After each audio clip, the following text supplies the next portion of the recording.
Salut les amis. Alors, je suis en haut de la paroi.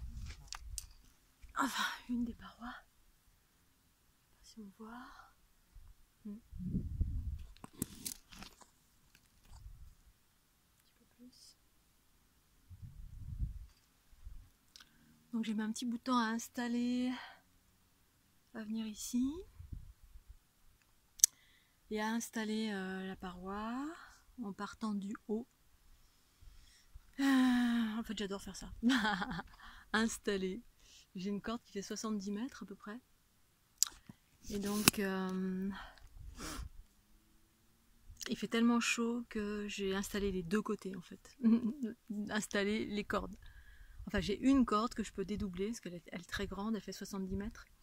Ici, les parois doivent faire 10, 15. Bref, donc du coup, je me suis retrouvée, je voulais faire un double sur 2 brins. Bref, je me suis retrouvée confrontée à des petits problèmes techniques. Mais j'adore parce que l'escalade, c'est aussi ça, c'est réfléchir, comment équiper, comment faire certaines choses, voilà, certains ancrages, où mettre son pied, enfin faire 10 fois la même paroi, mais pas de la même façon. Donc réfléchir à des nouveaux endroits qui se manifestent ici maintenant dans l'instant présent, hein. C'est-à-dire qu'il n'y a rien de calculé, puis face à là où je vais décider de passer, c'est-à-dire on regarde la paroi, puis ah tiens je vais mettre ma main là, puis la fois d'après sur la même paroi, hop, je vais mettre ma main et mon pied ailleurs et en cela découvrir un nouveau chemin face à l'instant présent de quelque chose que je n'ai pas programmé. C'est-à-dire j'ai pas réfléchi la veille comment j'allais grimper sur cette paroi, etc. J'arrive ici, voilà, il fait beau, j'ai fait d'abord une petite sieste, j'ai coupé mes ongles parce que hier je me suis retrouvée sur la paroi avec mes ongles et c'était pas confortable sur certains endroits, un peu en surplomb. Et puis là du coup je voulais équiper deux, comme c'est une muraille qui est vraiment, c'est une tranche, hein, une espèce de tranche de pin qui est debout comme ça, qui sort de la forêt. Donc une face au sud, une face au nord, et là il fait tellement chaud que il y a une face au nord il y a plusieurs faces que j'ai envie de faire.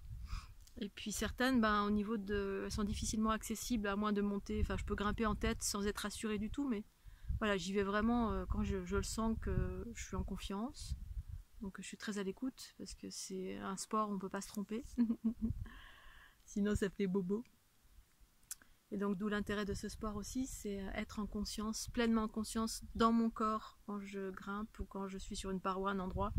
Pas faire de faux pas, être bien ancré, bien centré. Et du coup là je me suis retrouvée à trouver une solution pour pouvoir équiper les deux parois, parce qu'il s'avère que celle sur laquelle je suis là, elle est elle est haute, elle est plus haute que la majorité des autres. Et du coup j'ai pas pu équiper comme je voulais, donc du coup j'ai trouvé une solution pour équiper sur un brin de l'autre côté, en faisant des nœuds, enfin en faisant des trucs. En ce moment je m'amuse à faire ça en fait, j'équipe des endroits, ma corde elle passe sur un endroit, ensuite un autre endroit pour accéder à d'autres endroits. Enfin, j'adore, je m'éclate sur mon petit bout de rocher.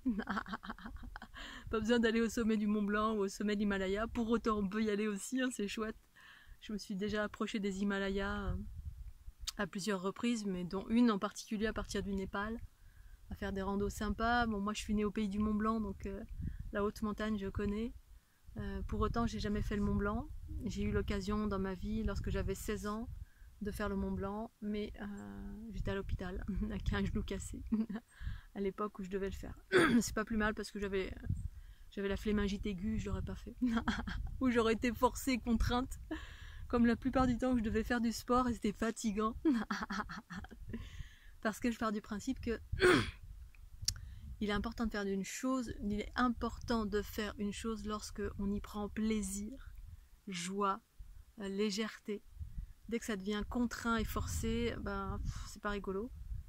Et quand je faisais du ski de compétition, très souvent c'était contraint et forcé. Voilà. C'est-à-dire qu'il fallait vraiment me pousser des fois pour faire des entraînements. Skier, j'aimais bien, mais la notion de plaisir, souvent elle peut elle peut s'évanouir quand vraiment on y va à reculons. Et puis les entraînements sportifs de la même façon. Puisque lorsqu'on fait de la compétition, quelle qu'elle soit, d'un certain niveau, ce qui veut dire que ça devient intensif et forcé, parce que derrière, il peut y avoir des entraîneurs ou des sponsors ou vos parents ou votre frère qui vous poussent à vous entraîner, à faire des choses aux limites. Voilà, les dernières fois on m'a contraint et forcé, je me suis cassée en fait, tout simplement. C'est là où j'ai cassé mon premier genou. J'ai été contrainte et forcée alors que j'étais très fatiguée, que mon entraîneur ne m'a pas écouté. Il m'a dit non, tu y vas encore, allez, c'était un coup de bâton, un coup de fouet. Allez, encore un dernier passage, j'en peux plus. Si, tu y vas, crac. Et voilà. Donc c'est important de faire les choses dans le plaisir parce qu'on est incarné pour ça. Cette notion de plaisir, de se faire plaisir, quelle que soit la façon. Faire des choses qui nous mettent en joie. Si vous n'êtes pas quelqu'un originellement de joyeux, eh bien, faire tout ce qui vous fait plaisir. L'incarnation sert à ça. Et puis voilà, utiliser tous les jouets qu'on a à disposition, dans l'infiniment grand comme dans l'infiniment petit. C'est ça en fait, pour moi, aller vers l'unité. C'est que je peux jouer avec rien comme avec tout. C'est ça en fait, c'est naviguer entre l'intérieur et l'extérieur, l'extérieur et l'intérieur, c'est la conscience, la manifestation de la conscience. Et ne pas être accroché absolument aux jouets extérieurs, mais pouvoir en user et en abuser autant qu'on veut.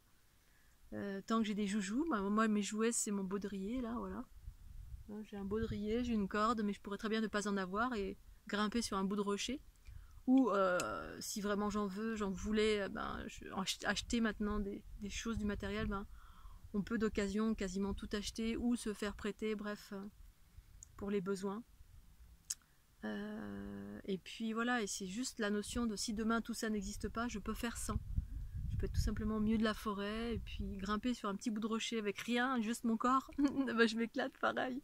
Je peux regarder la forêt, les feuilles qui sont exceptionnellement belles, là, qui sont en train de changer de couleur, ça me met en joie. Bref, il y a une multitude de choses qui me mettent en joie. De voir un beau paysage me met en joie, de voir des chevaux, de voir le ciel bleu le matin quand je me réveille, ça me met en joie. Bref, c'est une façon d'être, d'avoir cette capacité à être optimiste, positive, à voir la beauté, la joie, l'amour partout, à partir de mon point de vue que je choisis. Parce qu'il y a des gens qui, partout où qu'ils soient, vont voir que la laideur, vont voir que les choses terribles de la vie, vont accentuer le regard sur les aspects négatifs de la vie, et puis passer à côté des aspects positifs, parce que les deux existent. Après, c'est un choix que l'on fait. Nourrir le loup blanc ou le loup noir en soi. C'est la petite histoire de l'Amérindien qu'on peut trouver sur internet. Quel loup on peut nourrir en soi? Les aspects positifs ou négatifs? Voilà, donc les aspects négatifs, ça veut pas dire refouler, ça veut dire ok, je peux vivre des trucs pas cool dans ma vie, ça peut, hein. Si je tombe par terre et je me fais mal à mon genou, ça fait aïe. J'accueille le aïe, et puis dès que j'ai bien accueilli, pleuré, crié, pesté, j'en sais rien, c'est ça, accueillir, eh bien je peux tout simplement ensuite voir un aspect positif, rebondir très rapidement sur les aspects positifs de « Ah mais je suis tombée parce que j'ai pas été sur le bon chemin ». Ça peut être ça par exemple. Alors on fait une petite pause.